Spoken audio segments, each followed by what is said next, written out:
यहाँ पे आयोजन किया गया है और लगता है कि पूरे गोडवाल समाज के, देवासी समाज के सभी साथी यहाँ पे पधारे हुए हैं। मैं आप सभी का भी हृदय से आभार प्रकट करता हूँ। साथियों, आज हम जिस युग में जी रहे हैं, जिस युग में हम बैठे हैं, जिस युग की हम बात करते हैं, एक तरफ तो हम 21वीं सदी की बात कर रहे हैं और 21वीं सदी में आपने देखा होगा कि हर हाथ में एक मोबाइल आ गया है और उस मोबाइल में सारा ज्ञान आ जाता है। व्यक्ति सुबह उठता है तो सुबह से लेकर शाम तक कभी वो डॉक्टर बन जाता है, कभी वो इंजीनियर बन जाता है, कभी वो प्रोफेसर बन जाता है, कभी वो धर्म में भी अपने आप को निपुण समझते लगता है। ऐसी स्थिति बन गई है। लेकिन अगर सच्ची बात की जाए, संस्कारों की बात की जाए, भगवान के प्रति आस्था की बात की जाए और ये जो हमारे सनातन धर्म की जो जड़ है, अगर इसको मजबूत करने की बात की जाए तो मैं समझता हूँ कि इसमें सबसे बड़ा योगदान किसी का है तो आपके आदिवासी समाज का योगदान है और इसी वजह से इस समाज को बार बार नमन किया जाता है। अभी सम्मानीय मोहन जी ने बताया कि किस तरह से द्वारका जी को भी जाकर ढूंढकर आप लोग लेके आए, दर्शन किए। उसी तरीके से अगर देखा जाए तो आपके समाज के अंदर, आपके समाज की जो आत्मा वो सबसे ज्यादा पवित्र है। आपके समाज के कई ऐसे रीति रिवाज थे जिन्हें लोग पूर्व में मजाक में लिया करते थे। जैसे कि आपके समाज के लोग मालवा आज भी जाते हैं भेड़ बकरियों को लेके, अपने धन को लेकर, और पूर्व में भी मालवा की तरफ उनको जाना पड़ता था क्योंकि राजस्थान के अंदर बारिश नहीं होती थी। और जब वो मालवा से वापस आते थे, कम समय का टाइम मिलता था, 4 महीने का उनको टाइम मिलता था जब वो यहाँ पर रहते थे। और उस दौरान आपने देखा होगा कि आपके समाज में सामूहिक विवाह होते थे। लोग उस चीज को अगर देखे जाए तो दूसरे समाज के लोग उस बात को लेके कहते थे सामूहिक विवाह कैसे होते, किस तरह से होते। समाज में जिया है। मैं आप लोगों से निवेदन करना चाहूंगा कि आप, मैंने जैसा बताया कि 21वीं सदी की हम बात कर रहे हैं, आजादी के अब इतने वर्षों बाद जिस तरह का परिवर्तन हिंदुस्तान में नहीं पूरी दुनिया में आ रहा है, तो मैं आपसे निवेदन करना चाहूंगा कि आप ये कोशिश करें कि अपने बच्चों को ज्यादा से ज्यादा पढ़ाएं, अपने बच्चों को ज्यादा से ज्यादा पढ़ाएं, ताकि ये जिस युग में हम जा रहे हैं इस युग के अंदर पढ़ाई सबसे ज्यादा। बात करें आज से 70, 80, 100 साल पहले की बात करें तो वो आपके जो जेवर होते थे, आपका जो गहना होता था, उसमें पैसा लगाते थे ताकि ये लगता था कि भाई ये चीज सेफ रहेगी, सुरक्षित रहेगी और आने वाले समय में उनके बच्चों का अगर किसी तरह की तकलीफ आती है, किसी तरह की मुसीबत आती है तो उनका उस मुश्किल वक्त में समय निकल जाएगा और ये धन उनके कहीं कहीं काम आएगा।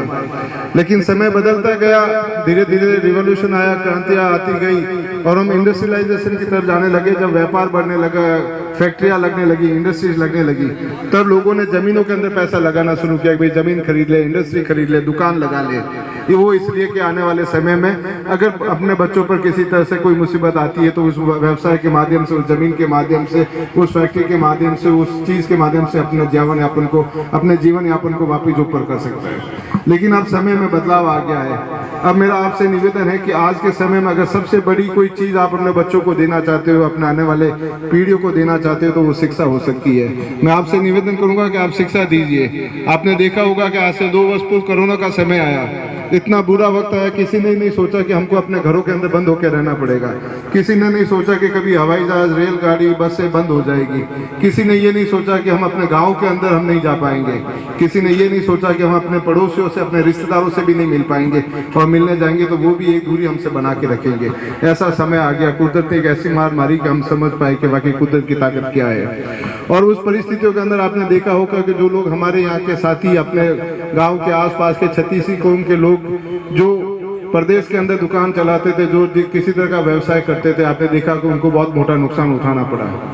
लेकिन ऐसी परिस्थितियों के अंदर जो शिक्षित था, जो साक्षर था, जो पढ़ा लिखा था, जो नौकरी पे था, उन लोगों ने अपने जीवन यापन को उस कठिन परिस्थितियों से निकालते हुए भी उनसे उसकी पढ़ाई कोई नहीं छीन पाया। आपकी दुकान छीन ली गई, आपके सामान छीन लिए गए, अभी ये चक्रवात का आया, इसमें आपके मकान गिर गए, पुलिये गिर गए, सारी परिस्थितियाँ हो गई, लेकिन आपकी शिक्षा आपसे कोई नहीं छीन पाया। इसलिए मैं आप लोगों से निवेदन करूंगा कि आप ये कोशिश करें कि अपने आने वाली पीढ़ी को, अपने बच्चों को उच्च शिक्षा दे, अच्छी शिक्षा दे और उनको इस तरह से योग्य बनाए कि जिस तरह से आपने आज हमारा स्वागत किया, जिस तरह से आपके बीच में तहसीलदार साहब, बीडीओ साहब यहाँ पर पधारे हैं, उसी तरह आप ही के बिरादरी के, आप ही के समाज के, आप ही के बच्चे और बच्चियाँ यहाँ पर तहसीलदार बन के, कलेक्टर बन के, SDM बन के, यहाँ पर कोई मंत्री बन के यहाँ पर आए और हम सब मिलकर उनका स्वागत करें। उससे हम आप ही नहीं, हम सब इस गोडवा समाज का हर व्यक्ति अपने आप को गौरवान्वित महसूस कर सके। ये मैं आपसे निवेदन करना चाहूँगा। दूसरा मेरा आपसे ये निवेदन है कि मैं कोई यहाँ पर कोई भाषण वाली बात नहीं, मैं एक चीज़ से निवेदन करना चाहूँगा कि मैं शिक्षा को लेके बहुत ज़्यादा मेरी ये कोशिश रहती है कि लोगों में शिक्षा की जागृति आए। मैं आप लोगों से ये निवेदन करना चाहता हूँ, खास करके फगलू जी से, मोहन जी से और आप सभी से निवेदन करूँगा कि आपके समाज में ऐसे कोई बच्चे बच्चियाँ हो जिनको 10वीं में 80% से ज़्यादा नंबर आए हैं और अगर वो पढ़ना चाहते हैं आगे, लेकिन अगर उनकी परिवार की आर्थिक स्थिति ठीक नहीं है, वो आगे उनको पढ़ा नहीं पा रहे हैं, तो मैं आपसे निवेदन करूंगा कि ऐसे बच्चों को आप लाके मेरे से मिलाए, मेरे पास में लाए। भगवान द्वारकाधीश जी की कृपा से और यहाँ पे विराजमान सभी साधु संतों के आशीर्वाद से उनके अच्छे शिक्षा की जिम्मेदारी मैं लेता हुए मैं आपको भरोसा दिलाता हूँ। इन्हीं शब्दों के साथ एक बार पुनः आप लोगों से निवेदन करना चाहूँगा कि यहाँ पर बुलाकर आप सबने मुझे जो सम्मान दिया है उसके लिए मैं आप सभी का हृदय से आभार प्रकट करता हूँ। आप सबके दर्शन करने का आज मुझे अवसर मिला, उसके लिए मैं फगलू जी का और मोहन जी का हृदय से आभार प्रकट करता हूँ।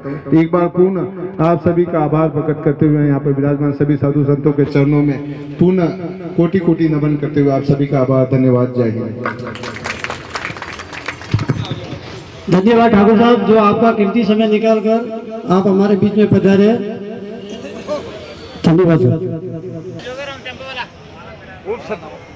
उप सरपंच साहब ने सभा बनाए स्वागत किया मेरा गांधी होकर